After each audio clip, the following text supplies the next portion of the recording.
Hey guys, and welcome back to this channel. In this video I'll be showing you guys how you can gradually fade in your overlay on CapCut PC. So get your videos. I'm just going to add in this video for the overlay, and I'm just going to adjust the kind of overlay that I want. I'm just going to select the soft light one.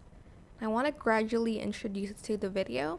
So simply select animation and select fade in, which is, where is it? It is somewhere here.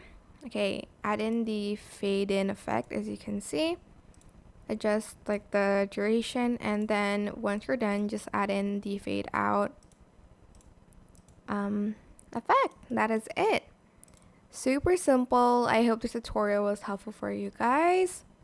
Don't forget to like, comment, share, and also subscribe to this channel if you haven't done that already.